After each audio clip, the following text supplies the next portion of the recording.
It's an engineered laminate. I'll let him get into it, but I thought it'd be a good demo for us to have a look at some of his products, let him talk about it. There's a lot of different applications based on some of the samples he has here, so I'll let Ben speak to it. So Ben, come on up and meet the group.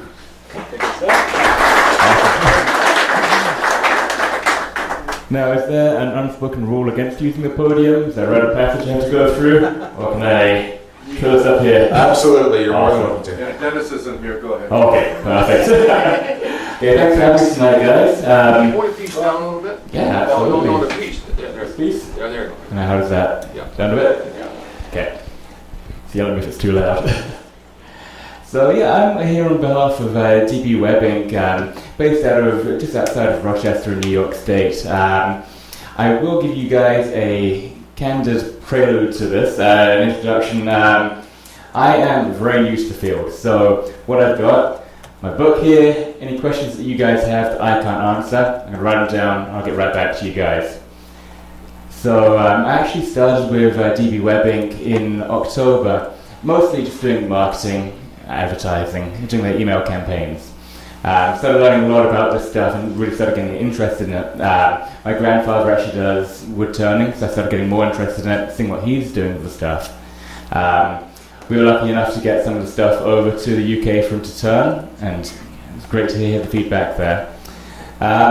So what it is an engineered laminated hardwood. Basically, we get veneers, birch veneers, compress them together with an adhesive. We do have 4 lines of it. So we've got our low density, we have our high density, we've got phenolic medium density and phenolic high density. So lots of different applications for it, and depending on the application, we choose the different types of wood there. Oh yep, we've got some pictures up there. We've got Dean's dogs. He's very fond of his dogs, that's why they're up there. I do have some more pictures of me here to show you guys too, and pass some of these guys around too. So when you guys are looking at this stuff, most of what I have here is the high density. Now what's nice about, I'll go over some of the benefits of this stuff. First and foremost, it is eye candy. It's not stuff you necessarily need, but it makes some very pretty products with different colours. We've got about 60 different colour layouts. You can make custom layouts as well. So beautiful, vivid colours, but also for those of you who prefer the natural wood tone, you have lots of nice natural colours as well. The colours, you'll find a range of colours over from low density up to the phenolic high density. So you'll find any of those grades, you find those colours in. Big benefit of this stuff is the sheer strength of it. So now you might not necessarily need, if you're turning a bowl, you're turning ornaments, you'll want to use the low density most likely. The low density is still going to be much stronger than regular wood, but not so much as, say, the high density. When we get to the phenolic stuff, that gets really hard. It's very durable. You find it dents and scratches a lot less easily than regular wood. Very dimensionally stable, so it expands and contracts very little. Another nice thing about it is it's very moisture resistant. So if you're turning any pieces which need to really weather the elements well, the stuff is very moisture resistant. What we did with the phenolic high density, we actually took a piece of it, put it in a jar of water for 6 months, took it out, tested it, hadn't absorbed anything. So it's the most water resistant stuff that we've ever worked with. Another advantage is you're not limited by the size of the tree. What is this phenolic? What does that mean? So what it is, the phenolic is a thermoset plastic. So what we do is we heat it up with the wood in very high temperatures, and what we do is basically we do it in a vacuum. So the wood will suck the phenolic into it, and then once it's set, once the stuff sets, it's very hard to change again. So it basically makes a very, very hard wood. It fills in the holes that would be in the wood, so it's not going to absorb any of that water in. So what we found, being out of the States, a lot of the applications that we've seen for some of the phenolic stuff is a lot of hunting gear. You find it's out in the elements, or fishing gear out in the elements, and you need it to really weather those elements. That's where people tend to use the phenolic stuff. So if you're turning a bowl, for instance, would you need to finish that bowl then, or could you just leave it once it's turned and sand it down? With the phenolic stuff, the phenolic medium and phenolic high density, it finishes very well with just the polish. We find there's a lot of people who want to use the different finishes, lacquers, you tend to use the low density or the high density. We find too, if you've got finishes which need to soak into the wood, they're not necessarily going to soak very well at all into the phenolic stuff. Is the wood a quality birch? It is birch, yeah. Okay, there was a supplier, he's out of business now, I used to get from one of our wholesalers in Toronto, and what I found was when I was finishing, I was making molding things over it, that when I would go to do my finish, the dyes would bleed. Okay. That's not like an experience that we've had before. Do you know what that brand was? Was it Colorwood? Yes. Colorwood? Okay. And that's what I've seen around here. I took a look at woodchuckers. Yeah. And the one thing I saw was the Colorwood.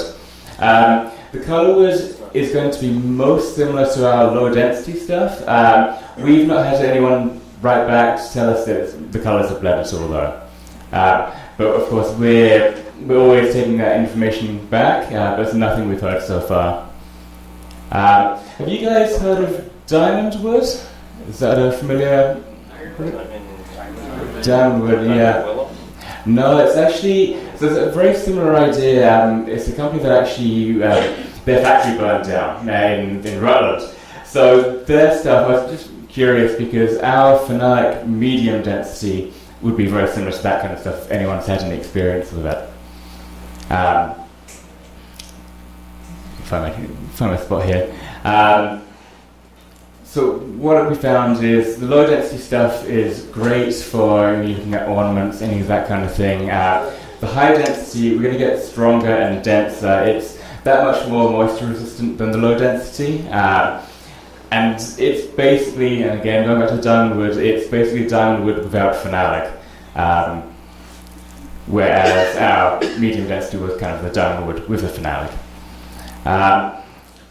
So the low density and high density, again, they'll do very well with different finishes on. The phenolic medium, phenolic high density, you'd want to polish. And we've got the website up right now, and I think I've talked to a few of you guys. I must apologize for the website at the moment. We are actually revamping it right now. You look about middle of next month, we're hoping to have a really nice website. I'd encourage you guys to take a look on there. Be a lot more informative than what we've got up here right now. Another question. Yeah. How does the product work with, say, gluing to other maple or Yeah. wood? It's actually a question we've had recently. It's because it's mostly comprised of birch, it will actually glue very easily to other woods, whether you're gluing it to other WebbWood or just other woods in general. We found using any kind of wood glue, what we tend to use for the pieces that we make is, I've got that written somewhere, so we tend to use Type Bond 3 glue. Typically because it's more waterproof, finds that if it's going to be anywhere around moisture, we want it to be able to hold together. But with any of the wood glues that we've used, it's been able to hold together. So what I was looking at, I was taking a look at your gallery. There's a lot of really beautiful pieces on there. And what I'm starting to see is a lot of the, we've got segmented bowls that you guys have been making. We do have someone right now making a segmented bowl just outside of Rochester. So we're going to get some pictures of that up very soon as well. We've made a lot of course, pens, or pen blanks. I see you've made a few canes. I think I saw a picture of a cane on the website there. This guy? Yeah, so I'll talk about the canes, I'll talk about the dimensions that we're doing. Right now, we're doing, as far as the length of the panel goes, we're doing anywhere from 26 inches up to 31.5. So for your average cane, it's going to work quite well. If you're going to like a taller walking stick, what we've done is actually used a steel rod dowel, a steel screw dowel, and actually join pieces together that way. And what we're going to see when we see the new website, we'll see a lot of the dimensions that you can get. What we tend to sell, we sell panels. If you're looking at more of a hobby end, you'd be looking at squares, quarter panels and half panels that we're starting to develop as well. The panels themselves can be anywhere from 18 by 26 to 18 by 31.5 inches. If anyone's looking at larger pieces, we are actively seeking ways to, we're going to look for a machine to do 18 by 51. So we can do some larger pieces there.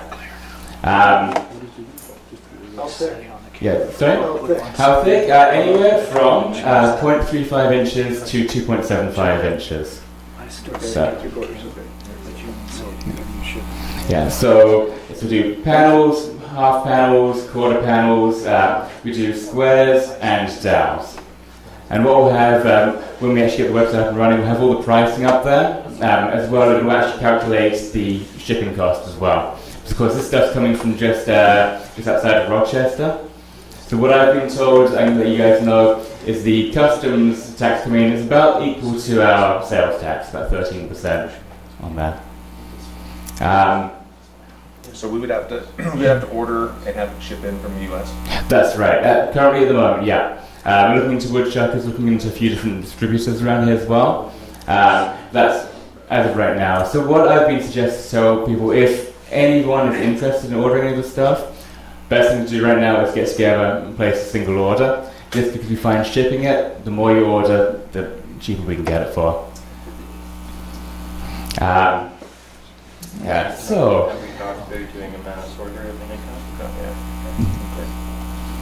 So another question we've been asked by people who haven't actually used the stuff yet is how machinable it is. We find all of it's very machinable. Now, of course, with the higher density stuff, the phenolic medium, the phenolic high density, you want to just turn slower and it'll dull the tools quicker, so you want to make sure you keep the tools sharper. And the one issue we've had one guy write back and say, oh, I've had real issues with the stuff trying to cut it. One thing we're going to do is when you're cutting pieces, cutting blanks, just cutting again with the grain. That's the one issue he had. We actually sent him a piece back, he cut it with the grain and wrote back saying how great it was. Try some of those samples. Yeah, absolutely. Yeah. That'd be nice, So what I'll do, I'll throw one of these around. I'll pass it up the front here. Show you guys one of these. So there's a little bit of wax left in here. I'm actually using this candle holder. Yeah, so what I'll do, I've got a few pictures and I'm not sure if it's going to be easier to show them up here or to maybe pass this around. Oh, there we go. That is perfect. There we go. And how are we looking? Perfect. So I've got a few different pictures here of different applications that we've seen people use it for.